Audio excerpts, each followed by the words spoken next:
अस्सलाम वालेकुम सर। वालेकुम सलाम। हो गई ब्रेक? Yes sir. अच्छा, ये ग्रुप बी वाले स्टूडेंट जरा अपना नाम बताएं। Group B. Sir Mohammad Naveed, हम्म। मोहम्मद कामरान, हम्म। लारेब, हाँ। आमना आमना लियास।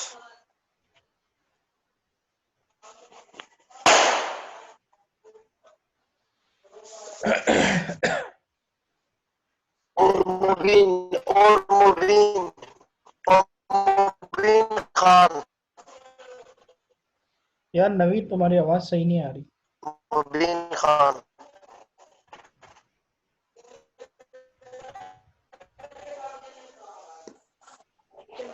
बोल, लेकिन शोर होगा सर।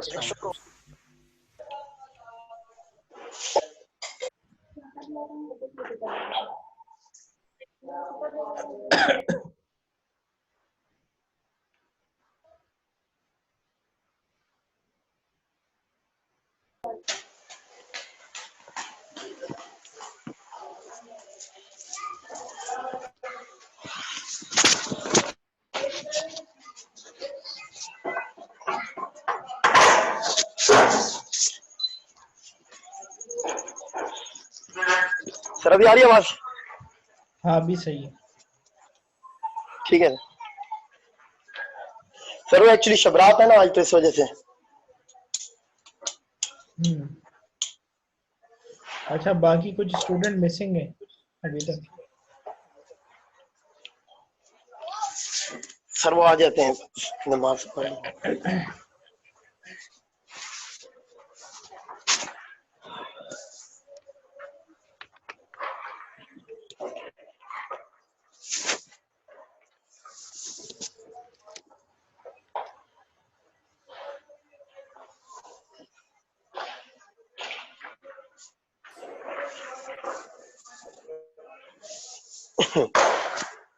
अच्छा, हेलो, मैं कह रहा था कि पहले ग्रुप ए स्टार्ट कर ले, उसके बाद ग्रुप बी, ठीक है? ठीक है सर, चलेंगे ग्रुप पे वाले। जी सर ठीक अच्छा, है। ग्रुप ए में मेरे पास जो है मुदस्सिर है, मेरे पास निशवा है, मुइज़ है और आमना ताहिर है, ठीक है? और यस। ग्रुप ग्रुप बी में मेरे पास मोहम्मद नवीद है, कामरान है, लारेब है, आमना इलियास है और मुबीन खान है, ठीक है? ठीक है। अच्छा, तो ग्रुप ए से हम जो है स्टार्ट करेंगे। और जिस जिसको मैं नाम लूंगा वो उसमें जो है स्लाइड में शेयर करूंगा, उसके साथ वो मेरे साथ वो करेगा, ठीक है? जिसका मैं नाम लेता जाऊंगा।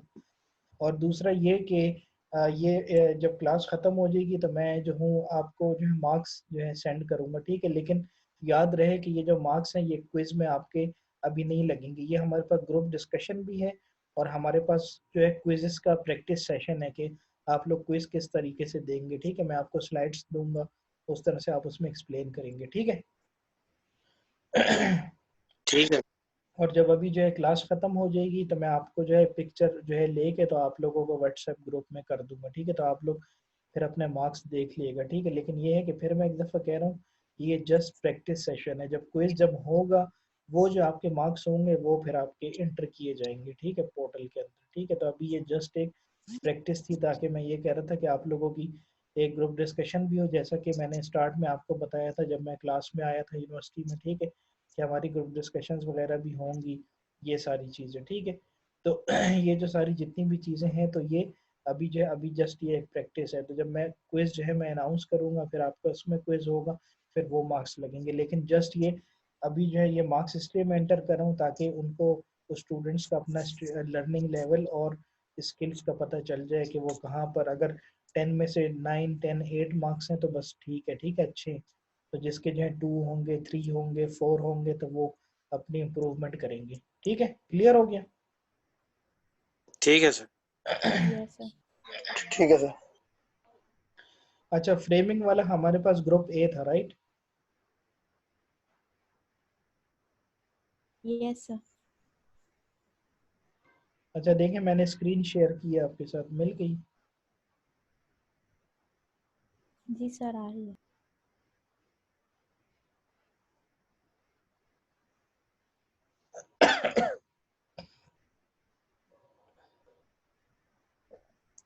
अच्छा, मुइज कौन है? मुइज ग्रुप ए में मुइज।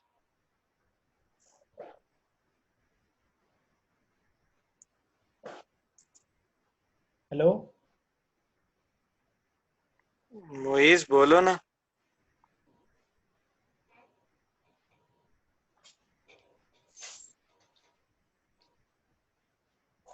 किधर है मुइज? सर ग्रुप में ही है। बोल क्यों नहीं रहा? मोइज बोलो।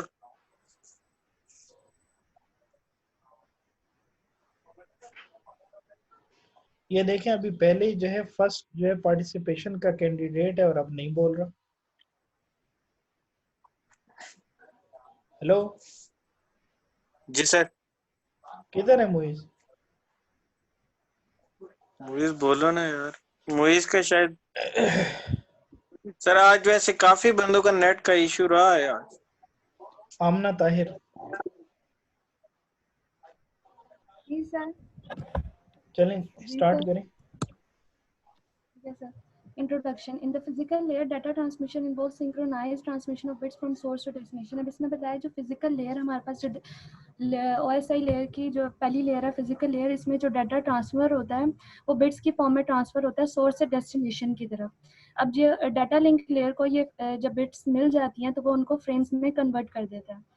अब है data link layer takes the packets from the network layer and encapsulates them into frame. If the frame size become too large, then the packets may be divided into small size. अब कह रहे हैं जो data link layer जब packets में उसे जो bits हैं उसको frames में उसने ले आया है, अगर वो बहुत ज़्यादा large होंगे तो packets को small size frame में divide कर देगा। small size frame में divide करने में हमारे पास इसके दो advantages होंगे, एक flow control efficient होगा और एक error control efficient हो जाएगा। अब जो data link layer है उसने convert कर दिया हमारे पास बिट्स को फ्रेम्स में, तो वो बिट बाय बिट दूसरे डेस्टिनेशन पे अपने डाटा को ट्रांसफ़र करेगा। अगर रिसीवर साइड पे भी जो हमारे पास दूसरी डाटा लिंक लेयर मौजूद है वो उसको रिसीव करेगी सिग्नल्स को और उसको असेंबल कर देगी फ्रेम्स में।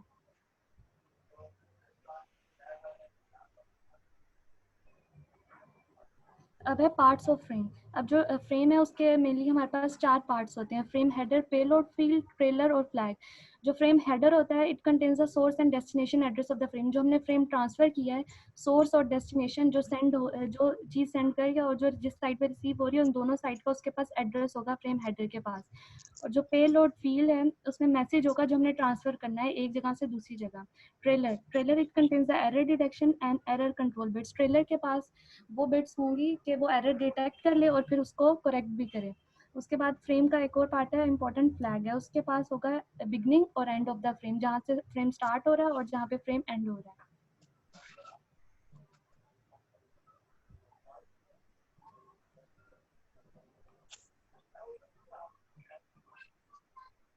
अब हमारे पास आ जाती है टाइप्स ऑफ फ्रेमिंग। दो तरह की फ्रेमिंग होती है, एक फिक्स साइज फ्रेमिंग होती है, एक variable Mudassir size Mudassir framing. Stop, Mudassir continue करें। मुदस्सिर। जी सर। हमारे पास में दो तरह की मेन जो है ना वो फ्रेमिंग साइज होते हैं, एक होता है फिक्स और एक होता है वेरिएबल। फिक्स में हमारे पास क्या आता है कि फिक्स जो होता है ना, here the size of the frame is fixed and so the frame length and acts as the delimiter of the frame. यानी इसमें ये होता है कि आपका जो फ्रेम का साइज होता है वो फिक्स कर दिया जाता है और उसकी लेंथ जो है ना वो फ्रेम जो डेलीमीटर है उसमें बता दी जाती है कि मतलब इतनी इसकी लेंथ हो सकती है। Consequently, it does not require additional boundary bits to identify the start and the end of the frame.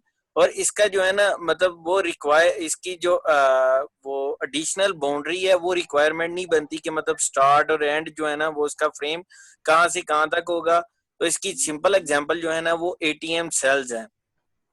फिर उसके बाद आता है वेरिएबल साइज फ्रेमिंग। यानी वेरिएबल साइज फ्रेमिंग में क्या होता है कि जो है ना मतलब ट्रांसमिटेड में डिफरेंट, यानी इसमें ईच फ्रेम में यानी हर फ्रेम में अलग अलग जो है ना वो उसकी लेंथ भी हो सकती है उसका। So additional mechanism are kept और इसमें जो मैकेनिज्म है वो भी हम चेंज कर सकते हैं। यानी उसमें end of one frame and beginning of the next frame, यानी उसका जो पहले फ्रेम का एंड है और beginning of the next frame, ये आप वहां पे वेरी करता है, मतलब आप एक वो कांस्टेंट नहीं, फिक्स नहीं हुआ होता, आप उसको वेरिएबल कर सकते हैं। और ये जो है ना बेसिकली ये लैन में यूज होता है, लोकल एरिया नेटवर्क में, यानी आपके पास मतलब एक लिमिटेड सोर्स में ये जो है ना वो यूज किया जा सकता है।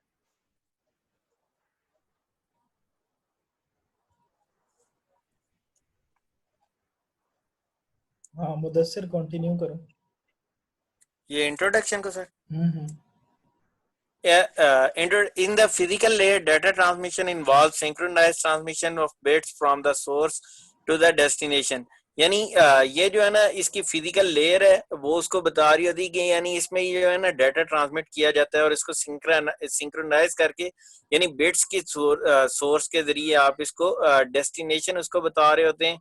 और जो मतलब डाटा लिंक लेयर है वो pack these bits into frame, और यानी डाटा लिंक पैकेट को फ्रेम में जो है ना वो कन्वर्ट करती है।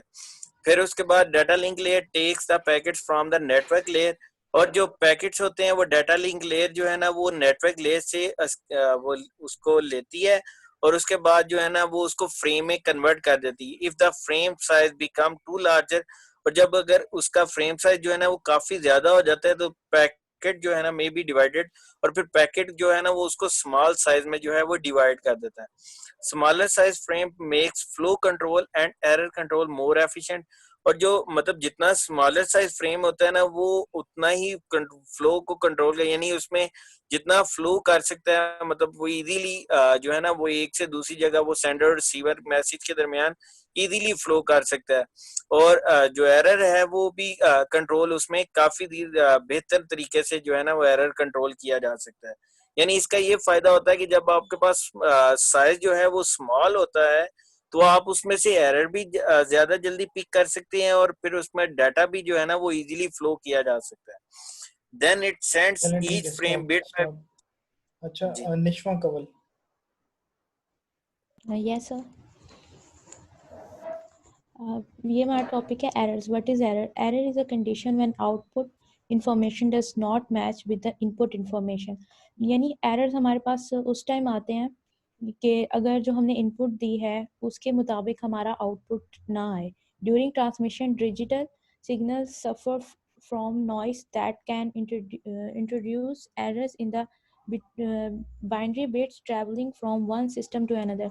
जब हम अपने डाटा की ट्रांसमिशन कर रहे होते हैं तो जो डिजिटल सिग्नल्स होते हैं वो जो नॉइस वगैरह की वजह से ना उनमें एरर्स आ जाते हैं एक सिस्टम से दूसरे सिस्टम में जाते वक्त। दैट मीन्स यानी अगर हमारे पास 0 बिट है तो वो 1 में चेंज हो जाती है, और 1 है तो वो मे बी 0 में चेंज हो जाए। तो इस वजह से इस टाइप का एरर जो है वो हमारे पास आ जाते हैं। फिर अब वो कहते हैं कि डाटा को हमें डिटेक्ट और करेक्ट कैसे करना चाहिए। टू डिटेक्ट और and correct errors additional bits are added to the data bits at the time of transmission. Transmission के टाइम पे ना हम जो डाटा बिट्स होती हैं उनके साथ ना कुछ एडिशनल बिट्स ऐड कर देते हैं। उन एडिशनल बिट्स को पैरिटी बिट्स कहते हैं। वो क्या करती हैं? Parity bits. Parity bits they allow deduction and correction of errors. वो क्या करती हैं? हमारे जितने भी एरर्स होते हैं उनको डिटेक्ट भी करती हैं और उनको या उनको करेक्ट भी कर देती हैं। The data bits along with parity bits form a code word. फिर वो एक कोड वर्ड बन जाता है जब वो दोनों इकट्ठे होते हैं, डाटा बिट्स और पैरिटी बिट्स। मोइज मोइज नहीं है। अच्छा आमना वो ताहिर। कह रहे हैं मुझे आवाज नहीं आ रही, उसका पता नहीं कोई इशू आया हुआ है। अच्छा कहो कि ये स्लाइड नंबर 11 को करो, स्लाइड 11। जी मैं उसे कह रहा हूँ।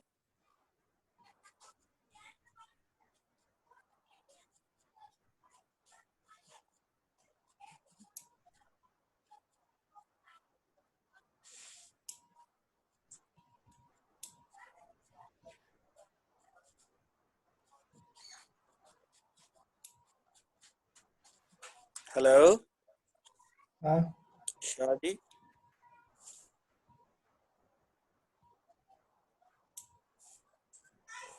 सर आप उतनी देर वो दूसरे ग्रुप से सुन लें, मतलब वो आखिरी रह गया ना, फिर उसके बाद वो उससे दोबारा नहीं सुन। नहीं, अभी ये ग्रुप खत्म नहीं हुआ, अभी कंटिन्यू है। किसने कहा है खत्म हो गया? आमना ताहिर कंटिन्यू करें।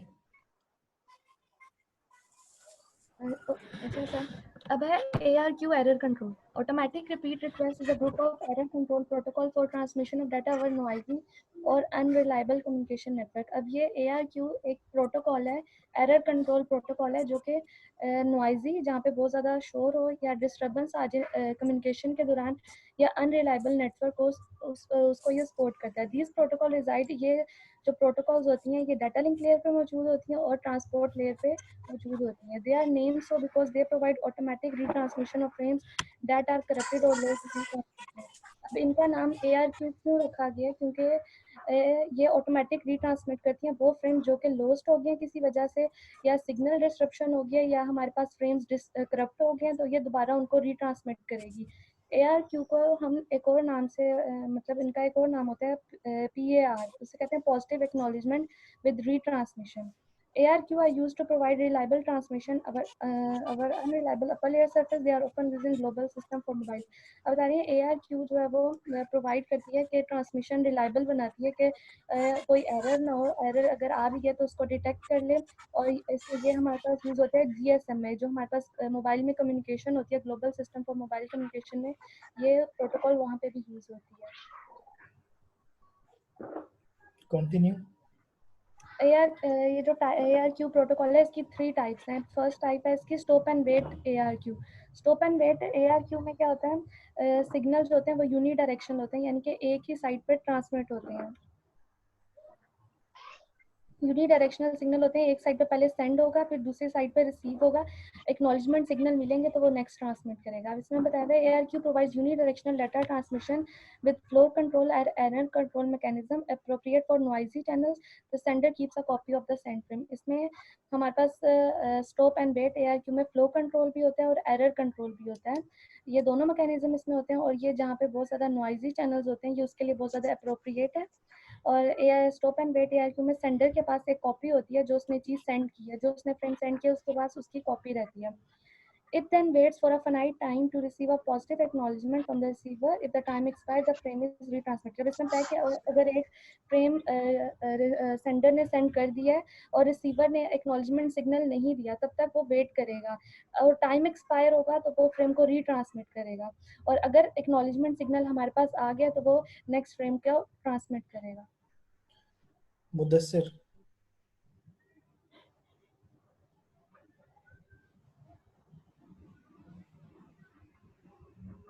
मुदस्सिर।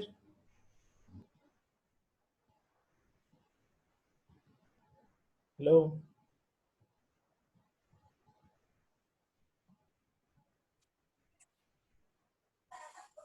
मुदस्सिर हेलो। जी सर, जी सर। किधर चले गए थे? वो कॉल आई थी मुइज की, वो कह रहा था कि मेरा कनेक्ट ही नहीं हो रहा। अच्छा ठीक है, चलो इसे कंटिन्यू करो। Go back and ARQ. Go back and ARQ provides for sending multiple frames before saving and acknowledgement for the first frame. यानी इस गो बैक में होता क्या होता है कि आपका जो ना सेंडिंग मल्टीपल फ्रेम्स होते हैं उसको आप सेंड कर सकते हैं।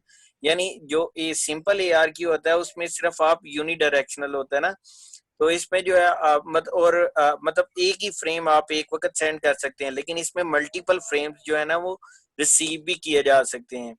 ठीक है, और it uses the concept of sliding window and so is called sliding window protocol. यानी ये जो कंसेप्ट ये बेसिकली इस कंसेप्ट पे वर्किंग करता है कि जो विंडो को जो है ना वो स्लाइडिंग करती है, और मतलब स्लाइडिंग विंडो प्रोटोकॉल इसमें यूज किया जा सकता है, और इसको हम स्लाइडिंग विंडो प्रोटोकॉल कहते हैं।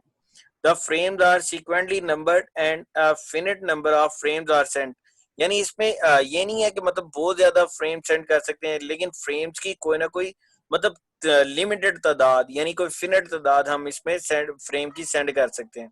If the acknowledgement of a frame is not received within the time period, all frames started from that frame are retransmitted.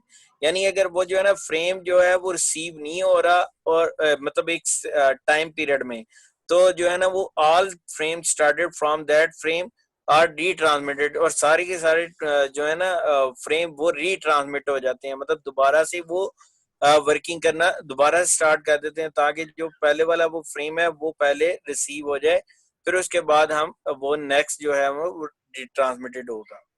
निशवा, Yes, sir. Selective repeat ARQ. This protocol also provides for sending multiple frames before receiving the acknowledgement for the first frame.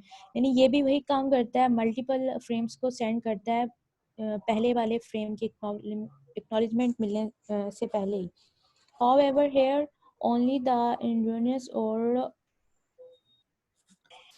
और lost frames are transmitted. यहाँ पे सिर्फ errors वाले या जो lost हो जाते हैं फ्रेम सिर्फ वो ही रीट्रांसमिट होते हैं, while good frames are received and buffered. जबकि जो सही फ्रेम्स होते हैं उनको रिसीव होते हैं वो इसी सिलेक्टिव रिपीट ARQ में.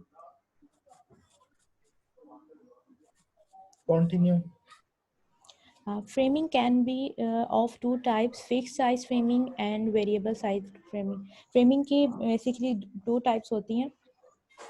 एक फिक्स साइड फ्रेमिंग होती है, मतलब इसमें here the size of frame is fixed and so the frame length act as delimiter for the frame. मतलब यहाँ इसमें जो है वो फ्रेम का साइज फिक्स होता है और जो लेंथ होती है वो एक एज अ डिलिमिटर काम करती है. इसके बाद it does not required additional boundary bits to identify the start and end of frame. मतलब इसमें हमें एडिशनल बिट्स की ज़रूरत नहीं पड़ती जो हमें स्टार्ट और एंड बताए, जैसे कि ATM सेल्स होते हैं. और दूसरी इसकी एग्जांपल है वेरिएबल साइज फ्रेमिंग. इसमें क्या होता है, here the size of each frame to be transmitted may be different, so additional mechanism are kept to be mark the end of one frame and the beginning of the next frame. ये इसका size different होता है, मतलब हम different जितना हमें data transmit करना है उतना ही साइज फ्रेमिंग का होता है. इसमें beginning so additional mechanism are kept to mark the end. मतलब एडिशनल जो होता है वो बिगनिंग को करता है और अगले फ्रेम की बिगनिंग को भी वो एक एंड को प्रेजेंट करता है और एक बिगनिंग को अगले इसको, और ये लैन में यूज होता है. आमना ताहिर. जी सर, अब इसमें बताया है कि जो वेरिएबल साइज है उसमें दो तरह से हम फ्रेम डिलिमिटर्स को दो तरीके हो सकते हैं जिसके हम डिटरमाइन कर सकते हैं कि उसका एंड क्या और उसके स्टार्टिंग पॉइंट क्या है फ्रेम का. पहला है length field. Here length field is used that determines the size of the frame. Length field हमें बताएगी कि फ्रेम का साइज क्या, और ये यूज होता है इथरनेट में. दूसरा है एंड डिलिमिटर. एंड डिलिमिटर में एक पैटर्न होता है जो डिटरमाइन करता है, एक पैटर्न की मदद से हम बताते हैं कि फ्रेम का साइज क्या है, और ये टोकन रिंग्स में यूज होता है. पैटर्न मैसेज में भी आ सकता है. तो दो सिचुएशंस हमारे पास, दो तरीके हो सकते हैं कि हम इसको अवॉइड कर सकें. एक है बाइट स्टफिंग, एक है बिट स्टफिंग. बाइट स्टफिंग का एक और नाम है, उसे हम कहते हैं कैरेक्टर ओरिएंटेड फ्रेमिंग. इसमें क्या होता है, जो मैसेज हमारे पास होता है वो बाइट में स्टफ हुआ होता है ताकि हम उसे डिफरेंशिएट कर सकें डिलिमिटर से. दूसरा है बिट स्टफिंग. बिट स्टफिंग में हमारे पास एक ऑर्बिट्री हमारे पास डिफाइन नहीं होती है, एक ऑर्बिट्री लेंथ होती है मैसेज में जो कि उसे डिफरेंशिएट कर देती है डिलिमिटर से, और इसको हम बिट ओरिएंटेड फ्रेमिंग भी कहते हैं. अच्छा मुदस्सिर. जी sir. Same slide.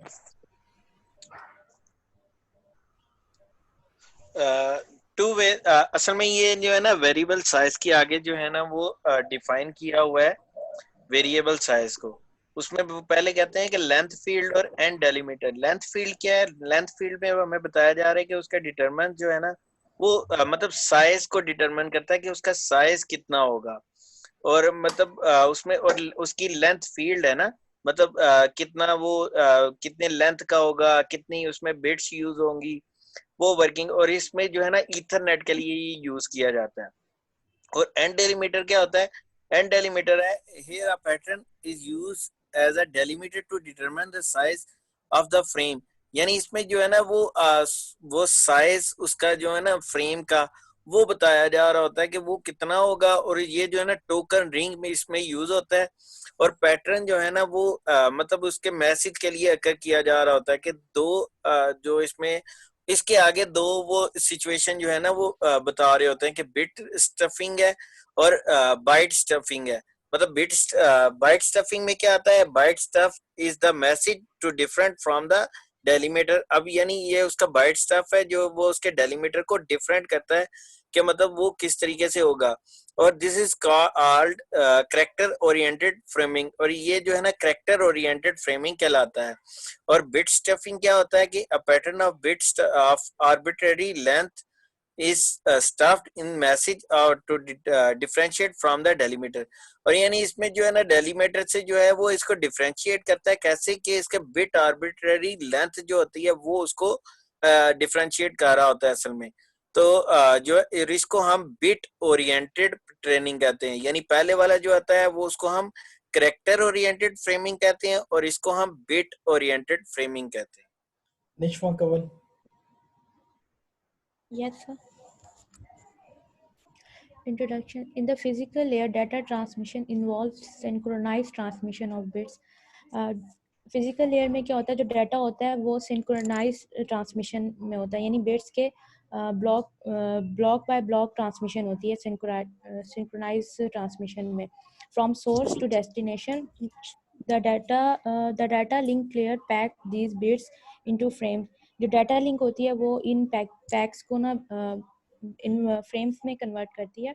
Data link layer take the packets from the network layer and encapsulate them into frames। Data link layer इन पैकेट्स को नेटवर्क लेयर से लेती है और इनको फ्रेम्स में इनकैप्सुलेट करती है। if the frame size become too large then the packets may be divided into small size packets। अगर तो एक पैकेट का साइज बड़ा हो जाए तो वो उसको स्मॉल साइज फ्रेम में कन्वर्ट कर देते हैं। Smaller size frames make flow control और एरर कंट्रोल मोर एफिशिएंट। इससे क्या होता है, जब जो स्मॉलर साइज फ्रेम्स होते हैं उनसे कंट्रोल का फ्लो भी अच्छा रहता है और उनके जो एरर्स हैं एरर भी ज़्यादा एफिशिएंटली कंट्रोल होते हैं। Then it send each frame bit by bit on the hardware. फिर वो बिट बाय बिट हार्डवेयर पे फ्रेम को सेंड करता है at receivers end. data link layer picks up signal from hardware and assemble them into frames। फिर जो receiver होता है उस पे डाटा लेयर जो है वो सिग्नल्स को पिक करती है हार्डवेयर से और उनको फ्रेम्स में असेंबल करती है। आमना ताहिर।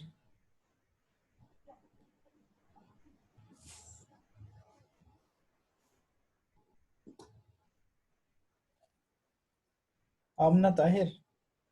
सर उसके नेट का इशू है, वो डिस्कनेक्ट हो गया उसका नेट। अच्छा, ये आप लोगों ने जो है अपने मोबाइल में नहीं वो किया हुआ जूम को, मोबाइल फोन में? मोबाइल में ही है मोबाइल सर। में ही है सर। हाँ तो नहीं है तो डेस्कटॉप में नहीं किया हुआ, दोनों होने चाहिए ना। सर दोनों तरफ है। नहीं, डेस्कटॉप में नहीं है। हाँ तो क्योंकि अगर फॉर एग्जांपल लेट से कि मोबाइल में इशू आता है तो फिर लैपटॉप से जो है वो किया जाए, क्योंकि फिर वो क्विज वगैरह किस तरीके से आप लोग देंगे, क्योंकि क्विज का तो एक एक दिन होगा, टाइम डिसाइड होगा, इतने इस डे पे आपका क्विज होगा, फिर कैसे करेंगे? अच्छा सर मुदस्सिर, वो हेलो नेट। जी मुदस्सिर, सर, जी सर, ये जी आप सर। लोगों ने वो कैनवस वगैरह वो करना शुरू किया यूज? सर मतलब अभी सिर्फ उसमें लॉग इन ही हुए हैं।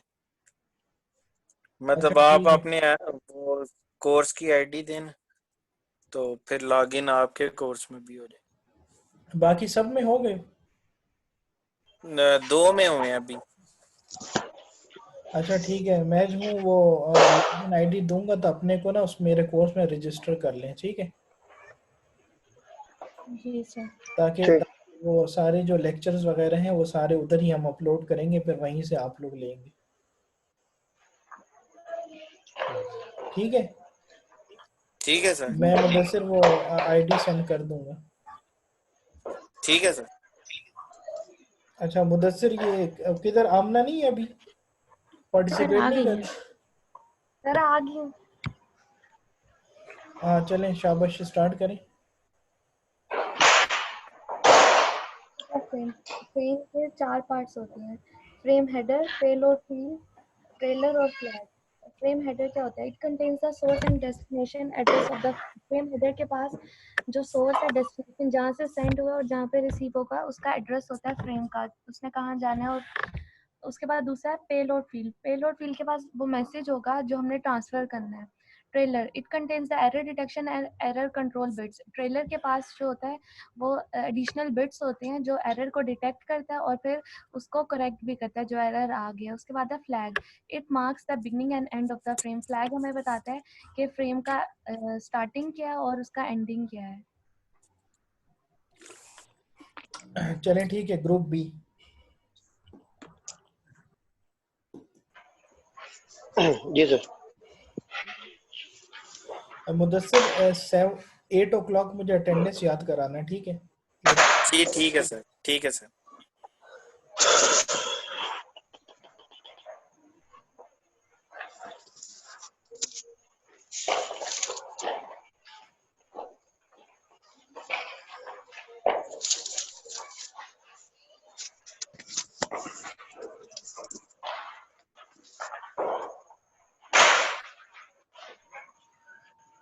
Mohammad Naveed.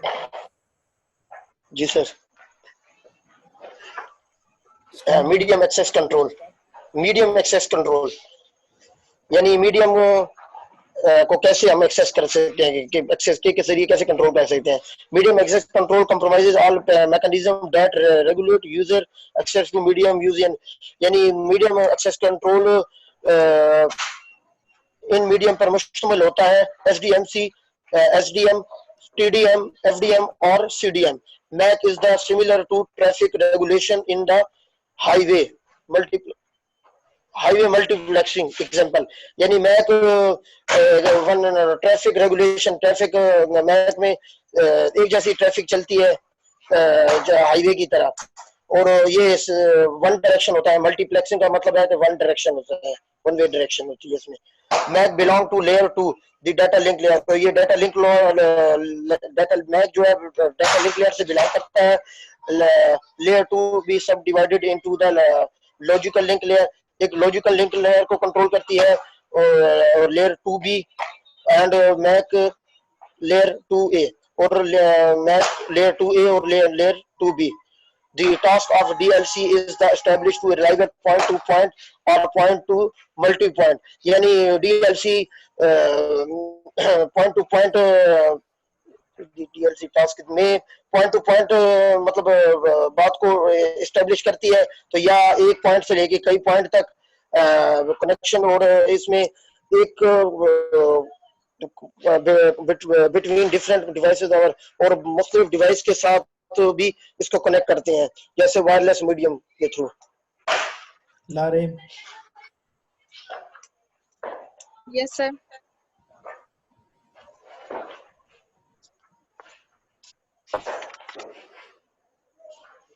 SDMA, space to and multiple access is used for allocating a separate space to users in wireless network. जो STM है वो सेपरेट स्पेस को एलोकेट करने के लिए यूजर्स के साथ एलोकेट करने के लिए यूज किया जाता है, जो कि वायरलेस नेटवर्क्स के साथ जो वो उसको सेपरेटेड स्पेस के साथ एलोकेट करता है यूजर्स के साथ। As typical application involves assigning, जो इसकी एप्लीकेशन है इसका काम क्या होता है कि base station, optimal base station से मोबाइल फोन यूजर तक जो वो उसको असाइन करता है। मोबाइल फोन जो है वो रिसीव करता है several base station with different quality, वो different क्वालिटी से या डिफरेंट जगहों से बहुत सारे जो बेस स्टेशन है उनको रिसीव कर सकता है mobile phone. MAC algorithm could now decide which base station is best। अब जो मैक एल्गोरिथम है वो ये डिसाइड कर सकता है कि जो इनमें से जो कौन सा बेस स्टेशन है वो बेस्ट है, taking into account with which frequencies FTM, time slot, TDM or code are still available depending। अब वो जब मैक एल्गोरिथम ये डिसाइड करता है कि इनमें से कौन सा बेस स्टेशन जो है वो इनमें से बेस्ट है, वो उनकी फ्रीक्वेंसीज जो है वो इन फ्रीक्वेंसीज को देखते हुए वो डिसाइड करता है कि कौन सा बेस स्टेशन है। वो एसडीएम वो यूज करता है, टाइम स्लॉट यूज करता है, और जो सीडीएम है ये चीजें यूज करता है, और टेक्नोलॉजी को देखते हुए ये सारी चीजें हम यूज की जाती हैं। Typically, STM is never used in isolation but always in combination with other devices. जो STM है वो कभी भी इसको हम सिंगल यूज नहीं करते, इसको हम दूसरी डिवाइसेस के साथ या दूसरी स्कीम्स के साथ जो है वो कॉम्बिनेशन एज अ कॉम्बिनेशन के तौर पे यूज करते हैं। The basis for STM algorithm is formatted by cells और सेक्रेटाइज। जो STM में है, SDM जो है वो सेल्स या सेक्रेटाइज की जो बेसिस है उसमें फॉर्म में लाया जाता है।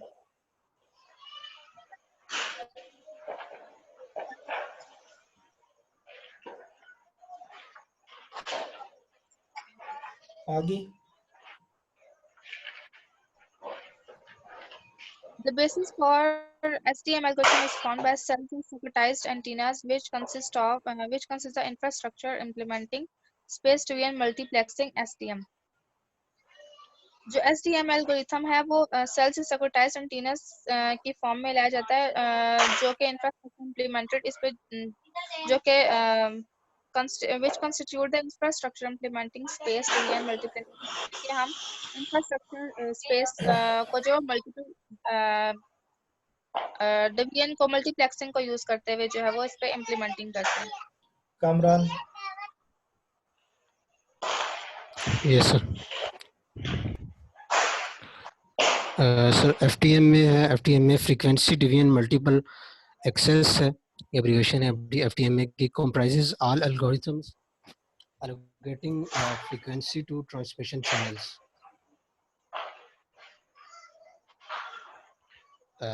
According to the frequency division multiplexing FDM scheme, allocation can either be fixed or dynamic. Means जो हमारे पास frequency division multiplexing है उसके according हमारे पास जो allocation है वो fixed भी हो सकती है और dynamic भी हो सकती है. FDM is often used for simultaneous access to the medium by base. FDM जो है वो यूज की जाती है सिमल्टेनियस एक्सेस के लिए. सिमल्टेनियस मींस बैकवर्ड एक्सेस करने के लिए. Stations and mobile station in cellular networks, mobile networks. Here the two partners typically establish a duplex channels, that is a channel that allows for simultaneous transmission in both directions. और station and mobile station cellular networks to जो partners हैं हमारे पास typically वो establish करते हैं duplex channels को. Means channel that allows for simultaneous transmission. Back वक्त जो ट्रांसमिशन हो रही होती है बोथ डायरेक्शन में, सेंडिंग भी हो रही होती है और रिसीविंग भी हो रही होती है.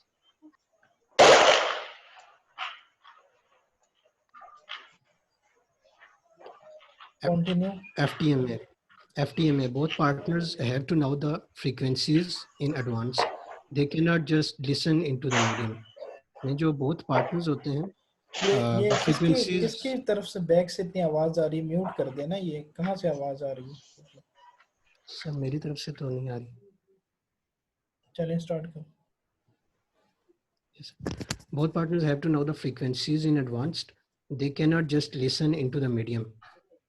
में जो both partners हैं वो frequencies को in advance में जानते हैं, उसके बारे में cannot just listen into the medium जो उसको medium पर सुनाई दे रही होती हैं. The two frequencies are also known as uplink, that is from mobile stations to the base stations, or from ground control to satellites, and as downlink, that is from base station to mobile stations, or from satellites to the ground control. इसमें हमारे पास two frequencies हैं, एक uplink है और एक downlink है. Uplink में हमारे पास मोबाइल स्टेशन से बेस स्टेशन की तरफ है, या हम इसको from ground control to satellite भी कह सकते हैं. और इसके अलावा डाउनलिंक है जिसमें हमारे पास from base station to up mobile station है, और फ्रॉम इसको सैटेलाइट टू ग्राउंड भी कह सकते हैं.